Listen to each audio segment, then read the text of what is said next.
Hello students, welcome to my channel Discover Social Science. Here I am with you with the next topic of this chapter, manufacturing industries, and the next topic is mineral based industries. देखिए बहुत simple सी definition है, all those industries whose raw material comes from minerals, these are called mineral based industries. मतलब define को आप अपने आप भी थोड़ा सा बना सकते हैं, वैसे डेफिनेशन एक सेट होती है, बट डिफाइन को आप थोड़ा सा उसको फॉर्म कर सकते हैं. अब इसमें कौन सी इंडस्ट्रीज आती हैं? The first and the foremost which I am showing it to you is iron and steel industry. देखिए आयरन एंड स्टील इंडस्ट्री को मिनरल बेस्ड और इसको बेसिक इंडस्ट्री भी कहा जाता है. Why it is called basic industry? Iron and steel. आप देखिए the iron and steel is basic industry. देखिए मैंने आंसर देखिए मार्क करा हुआ है नीचे, और वो ये शॉर्ट क्वेश्चन कई बार आ जाता है. Because all the industries heavy, medium and light, they depend on iron and steel. Then production and consumption of steel is often regarded as an index of country's development.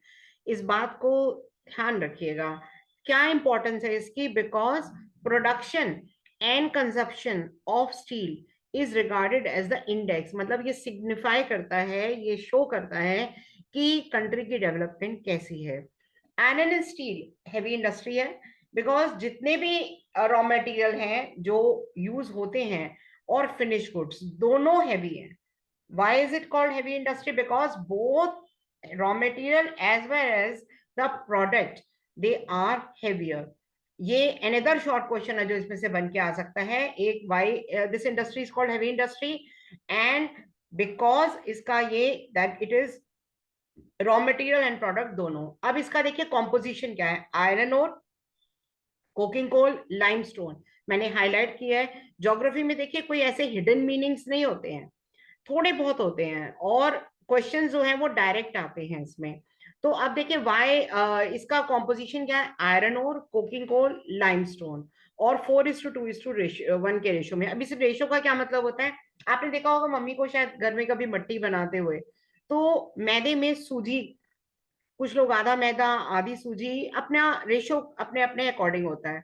तो ये इसी तरीके से iron and steel industry में iron और सबसे ज्यादा होता है, फिर कोकिंग कोल और लाइमस्टोन, और ये तीनों रॉ मटेरियल हैवी हैं.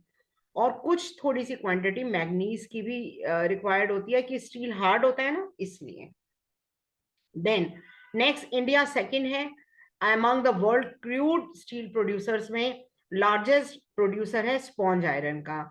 इससे रिलेटेड कुछ वीडियोस जो हैं वो मैं आपके साथ में लास्ट में, जब ये चैप्टर कंप्लीट हो जाएगा तो मैं आपके साथ में शेयर करूंगी, मतलब आपको शो करूंगी कि ये देखिए ये स्पॉन्ज आयरन क्या होता है ये.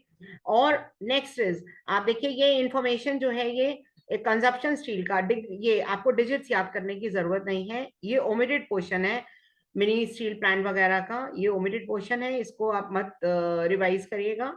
And next is that most of the public sector undertakings कौन सी हैं? सबसे इंपॉर्टेंट पब्लिक सेक्टर अंडरटेकिंग है स्टील अथॉरिटी ऑफ इंडिया, जिसे हम सेल कहते हैं. 1950s में China and India same quantity produce करते थे, पर इस समय चाइना जो है वो लार्जेस्ट प्रोड्यूसर है और लार्जेस्ट कंज्यूमर है. अब कंज्यूमर क्यों है चाइना? आप लोगों को अगर लाइव क्लास होती तो मैं शायद एक्सपेक्टेशन करती कि आप लोगों से आंसर पूछूं. कंज्यूमर क्यों है China? The reason is because China में बहुत ज्यादा इंडस्ट्रीज लग रही हैं. पहले चाइना क्लोज्ड इकोनॉमी था, अब चाइना ओपन इकोनॉमी है, और चाइना में बहुत इंडस्ट्रीज हैं इसकी, तो चाइना कंज्यूमर भी है. अब नेक्स्ट आप देखिए, ये है रीजन के बारे में, और वो भी एक्सप्लेन किया हुआ है. छोटा Nagpur plateau region maximum iron and steel industry है. अब क्यों है?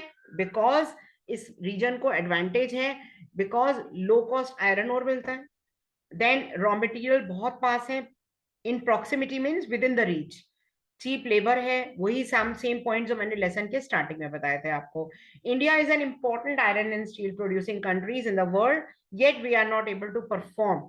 अब ये एक और क्वेश्चन आता है, मतलब इस टॉपिक में से चार मैंने आपको क्वेश्चंस बताए हैं अभी तक, ये फोर्थ क्वेश्चन है that India is an important iron and steel producing, but फिर भी हमारी परफॉर्मेंस अच्छी नहीं होती, मतलब हम मेहनत करते हैं पर एग्जाम में परफॉर्मेंस नहीं अच्छी होती।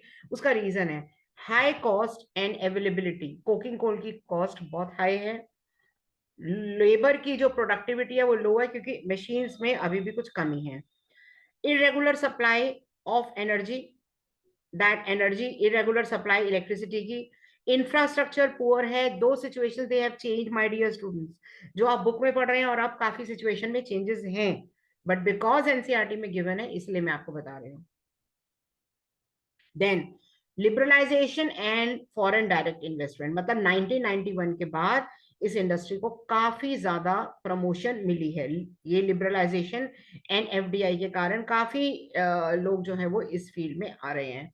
नेक्स्ट जो एल्यूमिनियम स्मेल्टिंग पे मैं आ रही हूँ, लास्ट ईयर तक देखिए ये ओमिटेड था, but I think this year it is included, though not very sure but included है, तो मैं आपको ये करा रही हूँ मैं।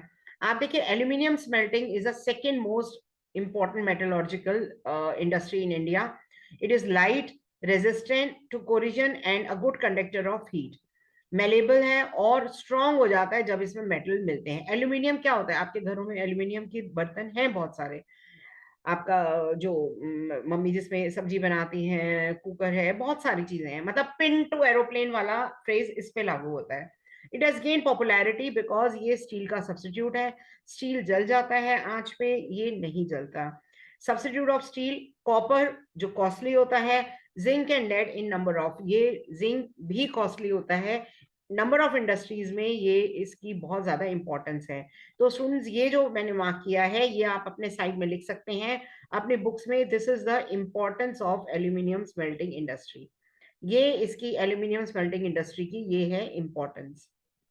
Now aluminium industry it is, ये एरिया है कि ये कौन कौन सी स्टेट्स में लोकेटेड है। एंड बॉक्साइट बहुत इंपॉर्टेंट है, ये 1 मार्क में आता है ये, और काफी आता था जब ये था, तो ये काफी आता था। और कौन सा है इसका, इसका और है स्टूडेंट्स बॉक्साइट। और रेगुलर सप्लाई, ये और के बारे में है। थर्ड इसका क्वेश्चन है इसकी problems, regular supply of electricity and assured raw material minimum cost पे। ये इसके दो फैक्टर्स हैं इसकी लोकेशन के, ये इसके दो फैक्टर्स हैं इसकी लोकेशन के। And I think students now it is clear.